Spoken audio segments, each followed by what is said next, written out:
Bom, sobre todos esses assuntos, a gente vai conversar agora com o Sérgio Vale, economista-chefe da MB Associados. Sérgio, boa noite. Obrigada por estar aqui com a gente mais uma vez. Vamos começar pelo recorde do índice Bovespa B3. Quais os principais motivos para esses sucessivos recordes?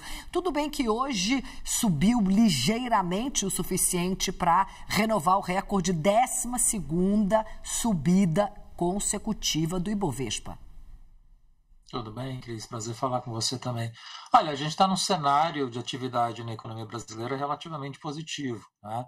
Não tem nenhum cenário de desastre vindo pela frente, a economia está desacelerando de uma forma relativamente normal, o mercado de trabalho ainda vai ajustar, a gente não tem nenhuma mudança significativa vindo pelo Banco Central, a política fiscal está dentro do esperado, também não tem nenhuma grande novidade.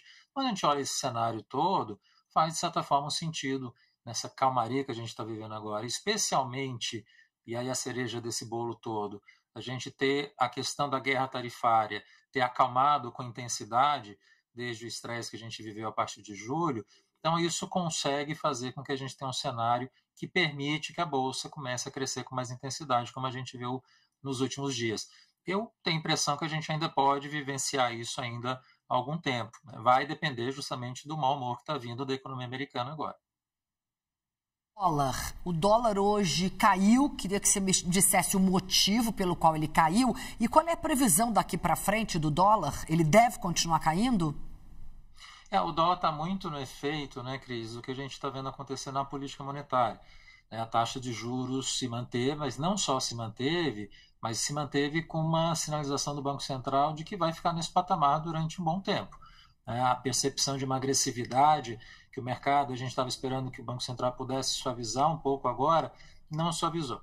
Está trabalhando com uma Selic que vai ficar alta durante um tempo maior do que se imaginava. E aí a reação disso para o mercado é você ter um diferencial de juros entre Brasil e lá fora, especialmente no caso americano, que está caminhando para ter uma queda de juros, como a gente está vendo, eventualmente tem uma outra até o final do ano. Esse diferencial de juros permite que você tenha mais entrada de capital, a taxa de câmbio acaba apreciando como consequência desse cenário. Então, se nada mudar, não tiver nenhuma surpresa, a gente pode eventualmente ter alguma apreciação adicional aparecendo ao longo das próximas semanas. Mas, de novo, volta ao ponto anterior, está muito atrelado o que pode acontecer com o cenário americano, que hoje eu acho que é o grande elemento de temor e de incerteza que a gente vai precisar observar ao longo das próximas semanas. Aproveitando que você falou do Copom ainda sobre isso, bom, manutenção já era mais do que esperado, o comunicado veio muito parecido com o comunicado anterior. Te surpreendeu de alguma forma? Você imaginava algo um pouco diferente, pelo menos? Olha, Cris, eu imaginava que talvez seria interessante o Banco Central já começar a ver alguma porta de saída para a queda dos juros. Quer dizer, manter a Selic em 15% durante um tempo longo significaria manter essa taxa nesse patamar ao longo dos primeiros meses do ano que vem e trabalhando com uma expectativa de queda de inflação ao longo de 2026, 2027, isso significaria dizer que a taxa real de juros estaria subindo. Quer dizer, seria uma sinalização do Banco Central que ele quer apertar ainda mais a política monetária.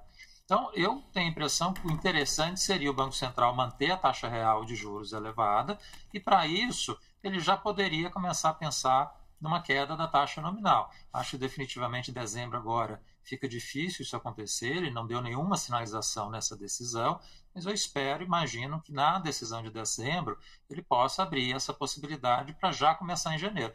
Mas veja que está tudo muito em aberto, né, Cris? Tem gente que acha ainda que é em dezembro, eu acho que é em janeiro, tem gente que acha que é em março. Então, o Banco Central não está sinalizando de fato ainda com a clareza que a gente gostaria e permite que tenha essa amplitude de visões. No momento que a gente está se aproximando dessa virada de taxa de juros, o mercado está muito em aberto.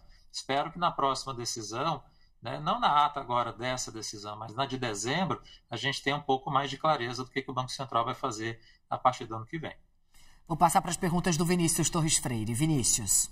Sérgio, boa noite. Sobre Bolsa, a gente tem visto um fluxo cambial mais positivo e a Bolsa, na verdade, apesar de estar em nível alto, ela não está assim tão alto, né? Se você coloca a inflação aí na conta. Você acha que isso é fluxo, é temporário, é um simplesmente um respiro daquela situação em que as ações estavam muito baratas, ou isso tem realmente chance de ir para frente? Você falou que as empresas estão bem, que a atividade econômica não está tão ruim, mas isso também não era motivo para...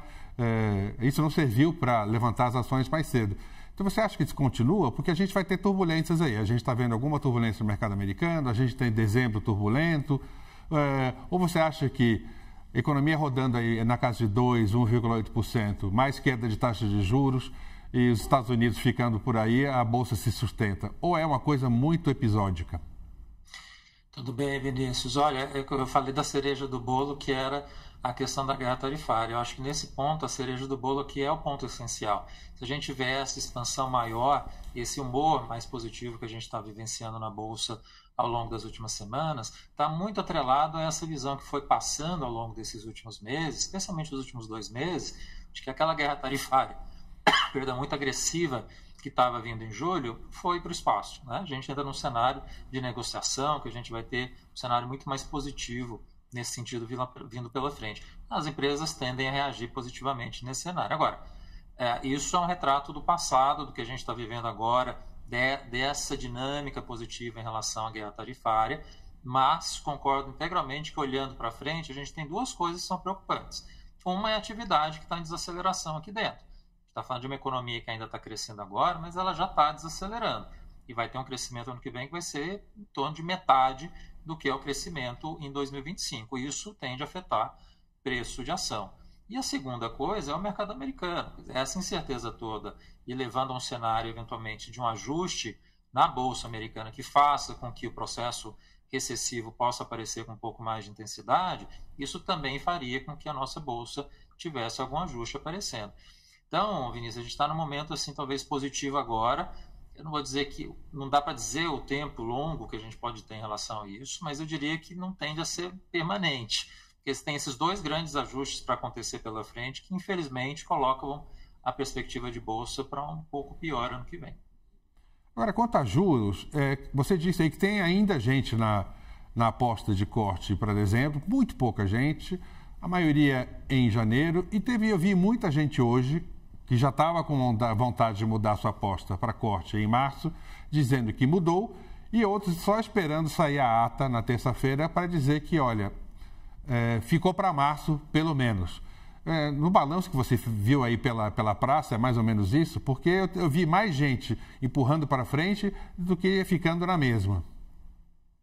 Vinícius, é isso mesmo. Tinha uma ideia de que talvez dezembro, janeiro haveria essa possibilidade se o Banco Central tivesse dado algum sinal agora. Ele não deu absolutamente nenhum sinal, pelo contrário, ele manteve o mesmo tom, e aí dezembro morreu. Aí você fica com a possibilidade dele fazer algum anúncio para poder em janeiro talvez cair. Mas, em geral, a gente imaginaria que o BC já fosse suavizar um pouco as palavras. E as palavras não foram suavizadas. Então dá um pouco a ideia de que sim, a gente pode de fato postergar essa queda lá para frente. Agora, começar a cair em março, o processo eleitoral está se aproximando, a gente vai ter toda a discussão da eleição, da questão fiscal em 2027, fica uma janela relativamente curta para você pensar numa queda de juros mais intensa.